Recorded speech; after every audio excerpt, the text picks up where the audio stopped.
Welcome to Village Talk Podcast with hosts Cortland Jones and Shauna Felton King. Village Talk highlights the views and voices of the community.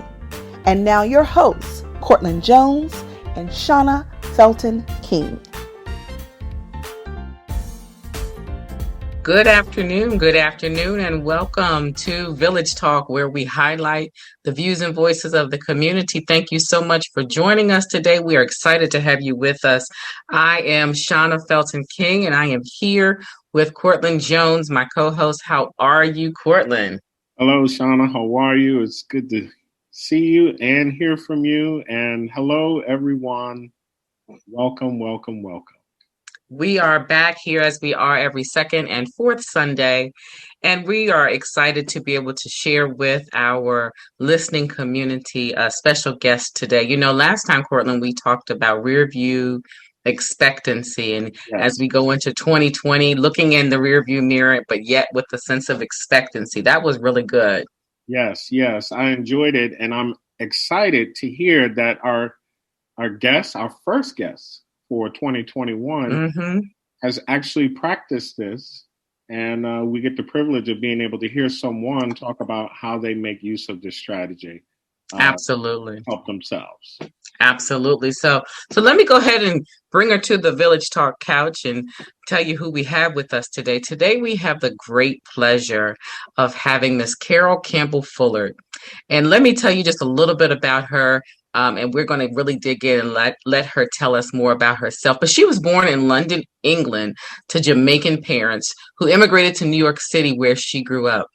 She has served as an educator for over 20 years, and her experience has spanned from teaching in the classroom to being a middle school principal. Beyond the practical experience that she has garnered in public education, she is also the CEO and founder of I Am My Pieces, LLC.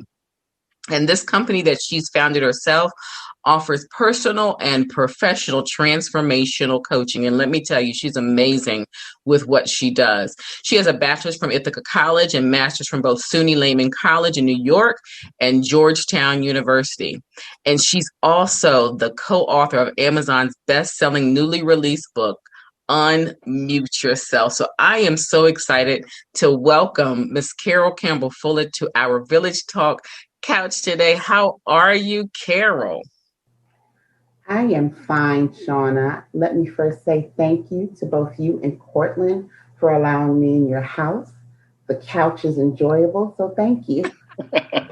We try to make it comfortable for everybody who comes decide to sit down with us.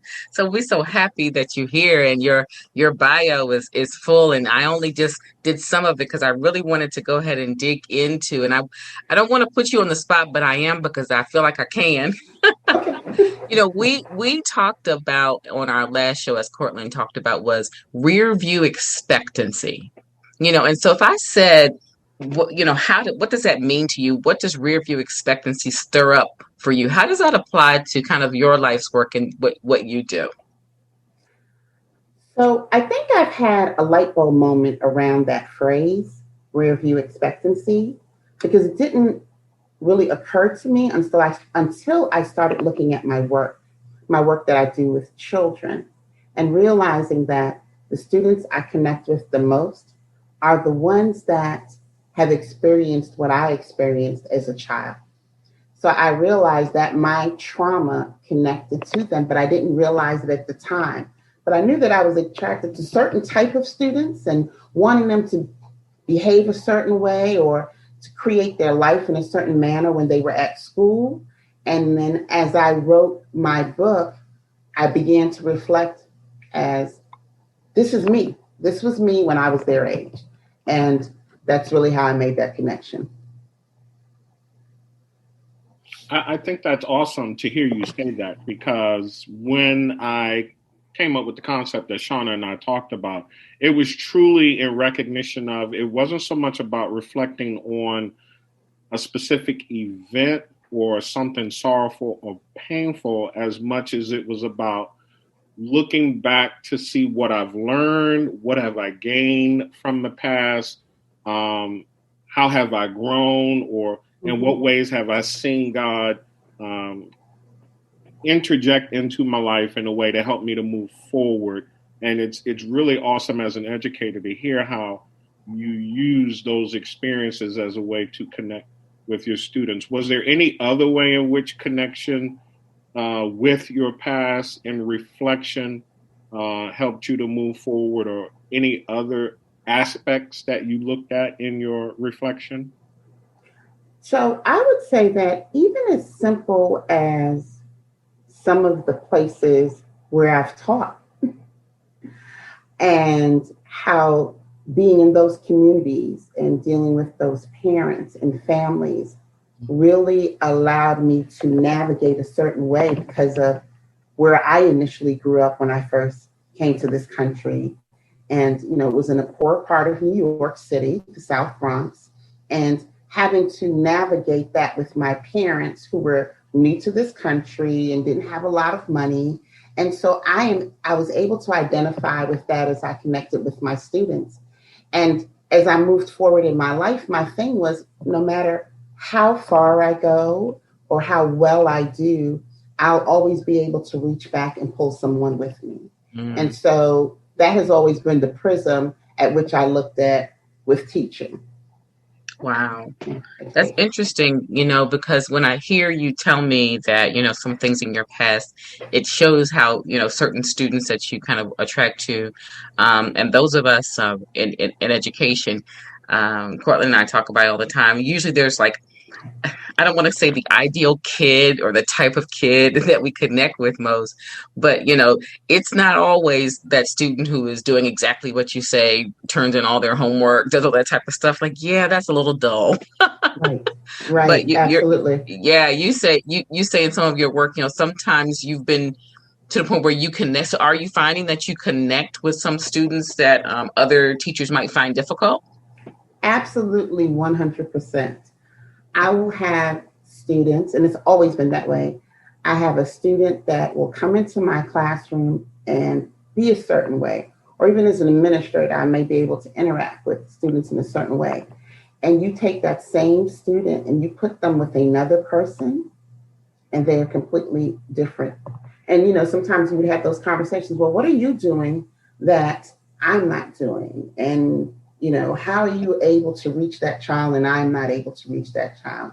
I think at some point for me, and this has always been the fact, I think it's really important to respect children. Mm-hmm. Even if what they're doing is a little bit, now don't get me wrong, there's some of them that you're like, whoo, let's really rethink what you're doing, right? Really rethink. But when I say respect children, I will always try to have a conversation about what's going on. Uh-huh. And even if you don't necessarily articulate it to me, I want to at least let you know that I'm giving you an opportunity to talk and to reveal what's happening so we can kind of peel back those layers. And sometimes we peel back the layers and they go all the way back. And you're like, well, I didn't expect that this was going to be the conversation. And so now you're like, now I have to shift myself because it's not so much about discipline or anything like that. It's about how do I serve you socially, emotionally, in a place that you feel safe, that you can share, and that you know that what you say to me won't necessarily go back to someone else, unless, of course, it is threatening. Because I will always say, look, if it sounds like your life is in danger, then we're going to have this other conversation. And I found many times, whether I was a teacher or an administrator, I was able to communicate and connect with a lot of students. And it's so interesting because one thing I would always say to them, and this is when the reflection came in for me about myself, I would always say, no matter what your home life is like, let's make your school life really well. And I realized for me, no matter what my home life was like, my trauma at home, making my school life well was everything because it was the one place that I could be happy. And so I tried to do that same thing with my students without at first realizing what the connection was, you know. So I can definitely relate to that. When I'm reflecting back as an educator, I can see the time I spent outside of the classroom with peer mediation. There was a lot of involvement in the social emotional learning aspects that we identify now. They weren't called social emotional learning then. Right. And I definitely can see drawing on childhood experiences to support and connect with the youth outside the classroom at the time. Whereas now, being close to retirement, the passion of writing has risen, and so now teaching writing, I see that as well. I'd love for you to speak on the subject of social emotional learning before we take our break. What are your thoughts on the inclusion, teachers having to be cognizant of including social emotional learning in their instruction? I think it's important. I think students come to school with lots of stuff. And sometimes I think we may make a bigger deal out of it about how it has to be delivered to our students. And so we're thinking we have to create this fantastic lesson plan, and it interferes with the academic stuff that I need to get my students to. And I know for me, that piece comes into my class pretty much every week in terms of just in our warm-up, just in a right now, just in a free write. What do you want to talk about today? It's your choice. Write about anything you want to write about. And the things that come out in those 10 minutes of writing, I think is very cathartic for a lot of my students. And what happens also is, depending on what they write, I follow up with them so that they know that there is some support there. So like when kids are sharing, if a student says, well, I don't feel like sharing it, but you felt like sharing it in your journal, but you don't want to share it aloud to the class, I know that you feel safe enough to share it with me. And so now I'm going to follow up with you to see what I can do and what we can put in place. And so that's a weekly thing for me, and it's just as simple as that. We don't have to do a big, huge curriculum. Now, there are different things, especially with what has happened over the last month. Now, those were big rocks, big conversations that we had to have in our class. But I felt like because we had set such a good foundation and a good tone, those conversations were a lot easier to have. Uncomfortable, but that it was a good discomfort. And so that's how I introduce it in my class. When I think about it, and I was having this conversation with someone today about, how much learning, we're complaining about how much learning loss is happening for our students because, many of them are not in school physically, and then the engagement level for some of our students is really low. And while that is true, I also think we have to acknowledge that they're still learning a lot. Learning does not end when kids are not in the school building. Absolutely. They are still learning, even, and there's so many things that are happening in our country right now that are not necessarily a part of the written curriculum that teachers get, right? But we can still encourage them and have them learn and talk about those things. So, and even the feelings that we have, even whenever this is over, there are memories that our children are going to have, the adults are going to have, and there's a certain collective trauma that I would even say that all of us have experienced through this time frame that we've been in. So, listening to you talk about how you're supporting your students through this is really what teaching is really about, meeting them where they are.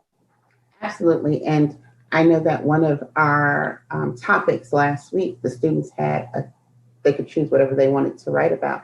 Mm-hmm. And as I was typing it out to give to them, I said, this is a lot, because they could write or finish any of the following prompts.